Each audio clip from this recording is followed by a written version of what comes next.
Yep, papasok na tayo. So, Premium Gears.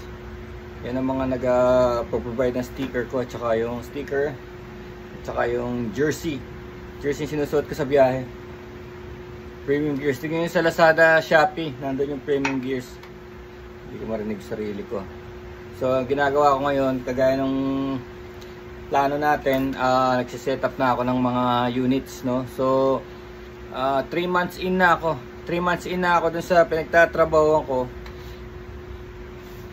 Marami na ako natututunan, no? Nagtatrabaho ka na, binabayaran ka pa.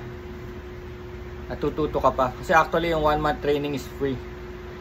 Free siya, may sahod ka na. Ganyan sa mga sa mga BPO, titrain ka nila, kaya nga sinasabing no experience necessary, no experience ang kailangan, no.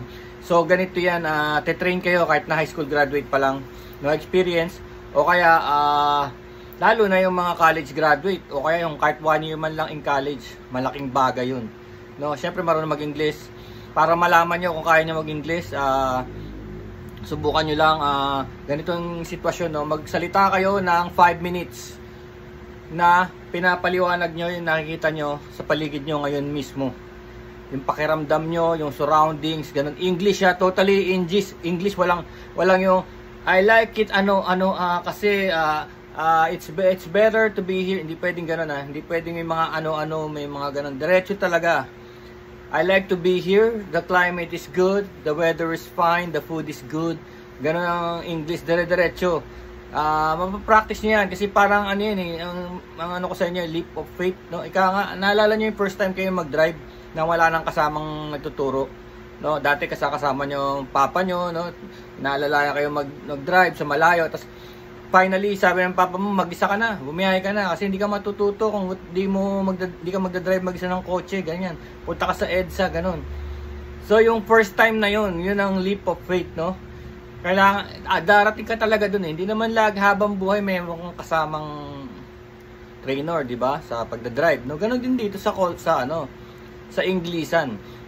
Kailangan subukan mo. Kailangan, practice mo na kaagad, tapos kumausap ka na kaagad ng Amerikano. Kaya kumausap ka ng kaibigan mo na sanay na rin sa English, no? Mag-Inglesan kayo. Kasi makukuha mo yun. Kasi, minsan makikita mo, parang, alam mo na, may dual personality yung mga ibang hindi actually sa ugali, kundi sa sometimes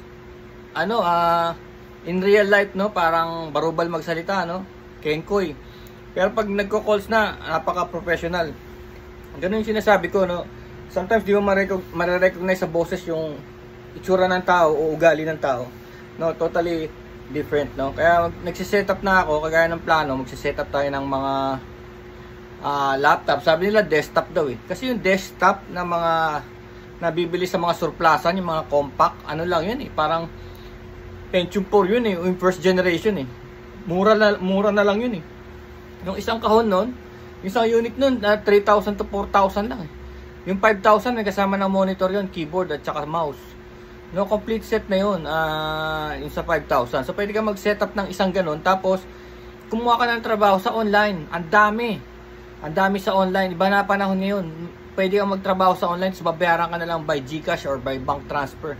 Ganun na. Etong sinasabi ko sa inyong work, I work from around the world. No, yung mga professionals na kailangan ng sekretarya, hindi na sila kumukuha ng sekretarya, kumukuha na lang sila sa internet ng sekretarya nila, tatanggap ng calls nila, gagawa ng appointment, tas gagawa ng mga documentation, mga doktor, mga engineer, mga ganon. Do-document mo yung mga ginawa nila maghapon kasi requirement ng kliyente nila, at usually yung gagawin nila magbo-voice sila, di ba? Ibo-voice sila, sasabihin nila sa voice yung gagawin mo, tapos itatranscribe mo, ilalagay mo sa isang formal letter, no? So itatranscribe mo yung sinasabi niya. Ang dami ng software ngayon na AI na nakakapag-transcribe ng mga ganun, mga formal letters, no? So tapos yung mga survey, tas ang dami pa yung kagaya rin ng trabaho ng BPO, yung mga kagaya ng sa mga booking system, sa mga hotels, airlines, motels, restaurants, no, RSVP, mga ganon. Kasi iba pa yung mga feedback ng mga kumpanya, no, pwede mong tanggapin yun, lalo na pag small lang, May number of hours ka lang nabubunuin para tambayan yon. At napakadali lang. Kagaya niya, no? Ito binili ko wireless, pero hindi advisable kasi alam mo na, pag nawala ng battery, di ba, nasa middle ka ng call. So, Bluetooth to eh. So, ang ina-advise talaga yung Jabra. So, nakuha ko lang yun din doon yun. Usually, kaka-contact ko sa mga kaibigan ko sa call center industries. Marami na rin eh. Mga kasama kong bikers, motorcycle riders, mga call center din sila eh. No? So, iba-ibang kumpanya. Common denominator, we use the Jabra. Yun ang uso ngayon, Jabra headset. Noise cancellation. Ang galing talaga ng Jabra din eh. Kasi ano yun Netherlands technology pero made in China na Netherlands. Kaya mura eh. So yung sa amin sabi 3,000 to 4,000 pesos. Ganun. Pero nakita ko sa Lazada meron silang sinesale ng mga 2,000 lang yung Jabra. Ang maganda kasi sa Jabra meron siyang hold system. Meron siyang button dito na sa wire niya. USB yun eh. May hold system. Tapos yung mute pala tawag ko, mute, tapos may red light, tapos yung volume nandito rin sa may control niya.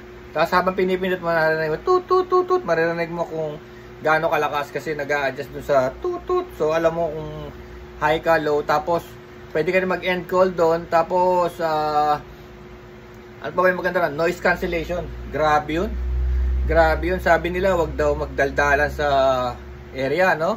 Kung saan may tumatawag. Ayun, kahit magsigawan yung mga kaibigan mo rito, walang problema. Hindi mo worry yun. Hindi niya naririnig. Obviously. Hindi nila naririnig. Kasi, paano ba instances? Tama. Nakikita ko, nag-uusap sila malakas. Wala. Hindi narinig. Ang lakas ng noise cancelling system niya, no? Yun nga lang, pagka talagang mahina internet mo, yun yung kasi yun eh. Ang tawag dito, VoIP, Voice over Internet Protocol, no? So yun na, hindi ka naman actually nakalinya sa mga carrier, no? Hindi ka nagbabayad ng overseas calls kundi via internet, no? Dati mahal yun, di ba? Naalala nyo nung 80s, di ba? Tatawag ka sa telepono na napakamahal. Maubos ang pera mo. Maubos ang sweldo mo talaga. Dahil kontrolado ng monopolya ng ibang kumpanya yun. Tapos wala pang technology na internet. Nung time nga na dumating niya, wala pang maniwala eh. Ha? Totoo ba yan? Pwede yan tumawag ng maghapon magdamag, walang bayad, no? Tapos lumabas na nga yun sa Messenger, Yahoo, diba? Tapos Facebook, dati imposible yan, pero ngayon nandiyan na lahat, no? So yung palang gustong pumasok dun sa call center industry, pwede ko kayong samahan, tsaka pwede ko kayong testingin, no? Samahan ko kayo doon kasi meron kami referral eh. Kaya pagka samahan ko kayo, pagka nakapasok kayo, naka-isang buwan na kayo, kikita na ako, parang magkakaroon na ako ng 5K ganun, pagka na-i-repair ko kayo. Pero syempre gigauge ko muna kayo. Tsaka dapat dito lang sa area ng Marikina, Antipolo, no? Kasi importante rin yun, lalo na pag beginner ka pa lang, wala kang pera, no? Pang first month, syempre first month, papasok ka, kailangan ng pamasahe, no? Kasi syempre i-arrange mo sa inyo, kung talagang papayagan ka sa inyo na mawala ka ng madaling araw. Kasi ang pasok madaling araw eh. Ang pasok alas 10 ng gabi hanggang alas 7 ng umaga. Sometimes nag-a-adjust pa yun. Sometimes papasok pa kami ng 8 ng gabi, 9 ng gabi, tapos minsan hanggang alas 12 kinabukasan ng mga overtime. So may ganon. So ewan ko kung pwede yun sa mga bata. Pero may mga kasama akong mga bagets, no? Pero ibig kong sabihin na bagets, legal age na. 18, 19, 20, ganon. Hindi actually yung below legal age. Wala, bawal yun dun. So kailangan talaga legal age kasi tatrabaho na siya. So may SSS, may PhilHealth, may Pag-ibig, no? May mga taxation na. Tapos marami ako doon. Naobserbahan ko rin sila na matitibay, no? Lagi ko nga pinupuri dahil sabi ko, parang dami nyo na pinagdaanan sa buhay para tumanggap ng ganito. Kasi, talagang may mga galit eh. Talagang merong bubungad na entitled talaga. Alam mo, entitled na kala mo ako dapat ang pakinggan mo. Ako dapat ang masunod. Sasabihin ng mga kausap namin, no, na foreigner. Alam mo na yon, yung mga tinatawag nilang Karen. Daming ganun. Yung mga 30s, 40s, ganun, mga Karen. Talagang hindi sila susunod eh. Tatawag sila sa amin pero sila masusunod eh. Siyempre susundin natin yung nakalagay dun sa records nila, no? kung nagbayad ba talaga sila o hindi, kung late ba talaga o hindi, o kung pwede ba talaga yung pinagagawa nilang set up yung mga ganyan-ganyan. Kung hindi, alam namin eh. Pero maaaring may error din yung machine, no? O kaya may delay. Pero hindi namin pwedeng itulak yon dahil sa hunch lang. You know, pwedeng sabihin, ganun ba? Palagay mo ba? Ganyan? Palagay mo ba nagbayad ka na? Nandiyan na siguro yon, ganun. So, i-approve na natin to, ganun. Dahil palagay natin, nasa malapit na yung bayad mo. Hindi naman pwedeng ganun eh. Kailangan dumating muna yung bayad. Makita natin na nandun yung bayad. Kung hindi, baliwala, di ba? Baliwala yung computer, baliwala yung system, yung organization, baliwala. Kasi meron ng paper trail and, no? So, yun, doon napapaaway kami. Dahil talagang, hindi ka talaga titigilan. Iniisip nila dahil customer support ka, ikaw ang solusyon sa lahat at kailangan, parang alam mo yung master and slave. Parang siya yung master, ako yung slave dahil kumukuha siya ng policy, no? O, di ba? Meron din tayong feeling na gano'n minsan, no? Sometimes, no? Makukuha tayo ng internet o kaya ng telepono. Pag nawala ng connection, talagang galit na galit tayo, no? Sinisingil niya ako, tapos wala naman, gano'n. Panahon, may time na gano'n eh. Yung isang pinakamalaking kumpanya, di ba? Nagka-problema sila, grabe yun. Bayad ka ng bayad, tapos wala naman palang internet, no? So, di mo alam, gigising ka na umaga, wala ka na palang internet. Tapos dead ma lang, di talaga nila bibitawan yung pera mo. Tapos pag paniningil, tuloy-tuloy pa rin, no? Talagang patigasan, patibayan, no? So, yun ang mga nangyayari kayo. May kwento pala ako sa inyo. Yung kwento ko maganda. Kasi, di ba sabi ko, 3 months in na nga ako, 3 months in. Marami na akong tutunan eh. So, no, yung pala mga website ng mga, ng mga trabaho gagawa tayo ng bagong vlog tungkol doon, yung mga website. Kagaya ng upwork.com. Marami pa sila eh. Siguro mga 20 sila na pwede mong pasukin, tapos mag-login ka, tapos, no, magkakaroon ka ng work sa online worldwide, no? So, yun, ibang vlog yun. Tsaka meron pa tayong iba yung translation, no? Translation ng languages, kahit na hindi ka mag-aaral, mag-aaral tayo, no? Spanish translation, German, o Japanese, Chinese, gano'n. Gagawa tayo ng mga vlog na gano'n. Kasi importante rin eh. Sometimes nakakatanggap ako ng gano'n eh. Pero kailangan pa ng translation. Pero basic lang naman ang pinag-uusapan namin. Parang sabi ko, parang kaya to At tanungin mo lang naman yung problema niya. Basic lang naman yung mga alamin mo. Hindi naman kayo magkikwentuhan, di ba? So, sabi ko, parang kaya naman to. So, pag-aralan din natin yun. No? So, ito pala. Kasi dito kasi sa, dito sa hinahawakan ng mga BPO sa Pilipinas, yan? Foreigner yan, foreign country. Either London, ganyan, kung ano-ano, sa Amerika, So, susundin natin yung oras doon, tsaka yung mga holidays doon. So, and of course, kahit nasabihin na natin Christmas or New Year, yung marami nagsiselebrate niyan, may tao pa rin doon sa amin. Pero ito, this time, pagka ganun mga holidays, let's say Christmas or New Year, or mga Rizal Day, ganyan, mga holiday natin dito. Tawag dito, kahit na hundreds kami, kahit na sabihin na natin 500 kami, o 400 kami, oras na nag-holiday, konti lang kinukuha. Ang pag-holiday, nagmaman lang ng mga stations, 20. Lahat na yun, Sa 20 na yun, lahat na yun. So, yung nagmaman ng station. So, nung Christmas, New Year, nagpaalam ako dun sa namin. Kasi parang boss namin sa mga nag-a-adjust ng mga times, no? Nung una, hindi ako in-approve, no? Pero bandang huli, in-approve ako. So, pag sinabing gano'n, baguhan pa lang kami. Pag sinabing gano'n, tawag doon, bakasyon na walang bayad, no? Pero okay lang kasi Pasko naman, Pasko, New Year. So, pinayagan ako, wala ako doon. Wala ako sa trabaho nung Pasko, New Year, no? So, this time, meron silang holiday sa Amerika. Nung Lunes. Importanteng holiday sa kanila yun, si Martin Luther King. Dr. Martin Luther King yung nagprotesta laban sa equality ng skin color, no? So either black or white should have equality, kasi nung time na yun talagang pine-persecute yung dahil lang sa kulay, di ba? So yun, si Martin Luther King assassinate yun sa balcony na sa Amerika.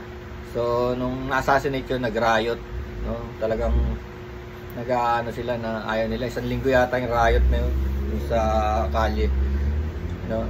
Na bigyan ng pansin yung equality, equal rights, no? Dahil pare-pares naman tayong tao, kahit na ano pang kulay ng balat natin, pare-paras tayong citizens of humanity. Sana maintindihan nyo ng mga tao, ng mga politiko na we are all citizens of humanity. Yung iba, ayaw papasukin yung ibang lahi, lalaagawin daw yung trabaho natin, yung resources natin. Paano, may mga elitistang lahi na ayaw magtrabaho talaga, no? Meron naman papasok dito na kahit na anong trabaho, papasukin, kahit na madumi o ano, basta't kumikita lang, ang baba, di ba? Kaya tignan mo yung mga labor galing sa mga Asian people, Mexicans, di ba? Wala silang reklamo. Kahit walang healthcare, kahit walang overtime, di ba? Kahit day by day sa ano lang, subsistence, payag sila. Ayaw naman ng mga ibang lahi yun. Gusto nila parang elitista sila, parang binigay mo na lahat ano, hastang amo pa, di ba? So yun ang kakaiba natin kasi third world nga. No? So ang ginawa ko, pumasok ako. Pasok ako diyan. Nagpalista ako. Lumalabas, nagpalista kami. Tatlo lang kami. Tapos pumasok ako sa plaza, sa opisina, walang tao. Sinasabi ko sa inyo yung hundreds, wala. Pagpasok ko, mag-isa lang ako, may kumaway sa akin doon, isang parang team leader namin. Sa malayo, dalawa pa lang kami, tapos tinignan ko, 3, 4. Tapos sabi nung leader namin, 17 lang daw kami. On all departments yun Doon sa akin, doon sa linya ko, parang lumalabas, parang may nakita akong 8 kami siguro. 8 doon sa linya ko. Against hundreds on an ordinary day. Expecting na walang tatawag kasi holiday. Pero syempre, yung iba nagsasamantala, alam nilang holiday, tatawag sila dahil alam nila walang queuing, walang masyado nag-a-avail ng mga customer services, no? So, hindi lahat. So, may tumatawag. So, syempre, dikit-dikit yun. Dikit-dikit. Dahil kahit sabihin mong konti lang sila, konti lang din kami. Iba, imbis na hundreds, 8 lang kami. Diba? Imbis na hundreds kami. So, bugbugan. Tak. Sige, tanggap ko. May kasama ko yung dalawang youngsters. Compared to me, youngsters sila, pero mga 20s na rin yan. So, yun. 3 kami. Sinamahan ako ng 2, tawag ko warrior Kasi hindi sila natatakot. Alam mo kung bakit? Napansin ko dyan, sa 3 months ko ang daming takot. Takot makipag-usap, takot to make a call, takot na ma-QA quality, takot na magkaroon ng technical, yung error. Takot sila. They're takot na umiiwas sa calls, parang may trauma.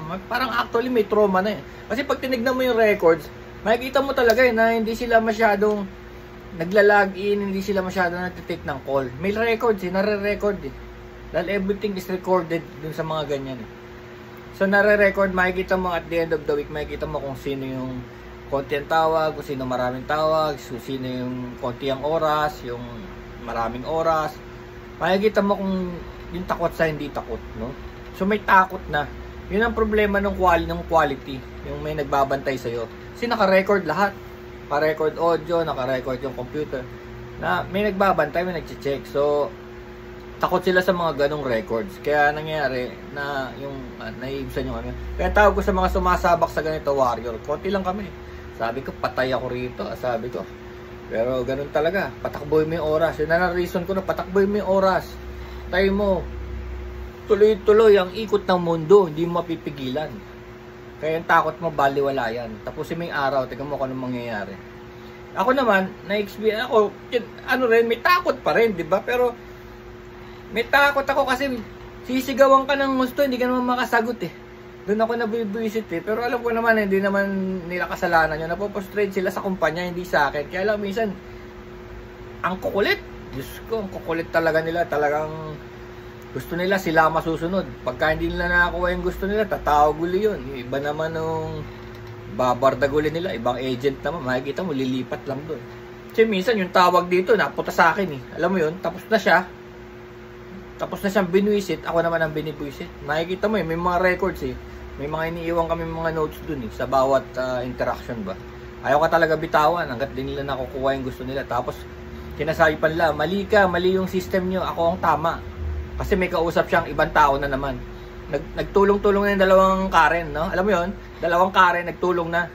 Para pagtulungan ka, sabihin na mali kayo, mali yung system. Sabi ko, may online to. Sabi ko, may online to. Pwede mo ring tignan yung tinitignan ko eh.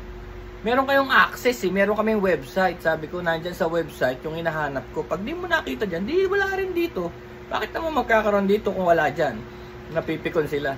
Sabi ko, logic lang naman yun, di ba? Di ba, nakikita ko dito sa record, naghahanap ka sa internet, sa website. Nakikita ko eh. Naka-login siya. O, di mo nakita. Paano mo naman tatawag ka dito sabihin mo makikita ko? Diba? Yung logic ba? Tapos tatawag siya ng isa pang Karen galing sa ibang kumpanya. Dapat nandyan yan kasi pumayag na nga kami. Sabi ko kung pumayag kayo, di kontakin nyo kami para mailagay namin sa records namin na pumayag kayo. Na ilagay dito. Diba? Logic, diba? Tawag kayo sa kumpanya namin. Lagay nyo para malagay namin dito na pwede kayo. Kung hindi magkakaproblema tayo sa singilan ba? Diba? Sabihin niya pumayag ako oh.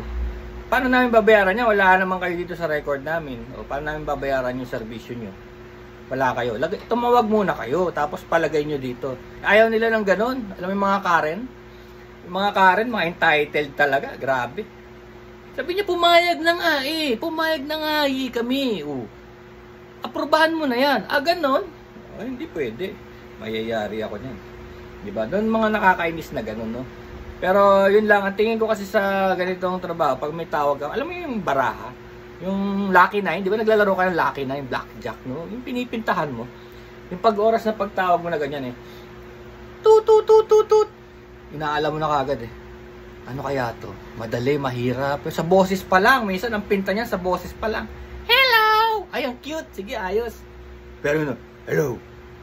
Oh, ano fuck! Ganun yan. Fuck, what's this, huh? Yung sabi mo, beg your pardon, I cannot hear you, ganyan na. Fuck, what is this? Yung minsan yung yung speakerphone, di ba? Yung speakerphone lang nila, maglalakad-lakad sila sa bahay nila. Tapos magbibigay ng mga detalye. Hey, I want to check my like this, my like that. I want to take this medication. Tapos, can't you hear me? Gaganon pa. Di ba? Wish ka talaga. Simula pa lang, yun ang unang pinta. Alam mo na kagad may mangyayari. May mangyayaring di maganda. So isip mo, gagalaw ka na kagad. Paano kaya ma-dispatcha to? No? Paano kaya ma-dispatcha to para matapos na baka kung saan pa makarating yung namin, di ba? Di kasi maganda yung yung makikipag-away ka. Never ako nakipag-away. Kaya lang sumasagot ako with logic. Mas ayaw nila pag sumasagot ka ng with logic, no? Yung iba kasi sabihin niya, why so many questions? This is me. Di ba? Why so many questions? Siyempre, bine-verify mo kung siya nga yun. Di ba? Ayaw naman namin na may tatawag dito nagpapanggap, yung nag-steal ng identity. Di ba? Tinatanong namin, ang pangalan mo, what is your, kailan pinanganak, saan ka nakatira, anong phone number mo, tanong. Why so many questions? Gaganon. Do it now! Gaganon pa yan. Napaka-entitled, no? Sometimes mga Chinese yun, no? Alam mong mayayaman, alam mo kung bakit? Ang lalaki ng premium. Ang lalaki ng binabayaran nila sa insurance. I mean, ang lalaki, $7,000 monthly. Hindi ka magkakaroon ng ganong malalaking dahil malaki rin sweldo mo. So, pag nagbabayad ka ng 7,000, convert mo sa peso yun, para magbayad kayo, napaka-entitled.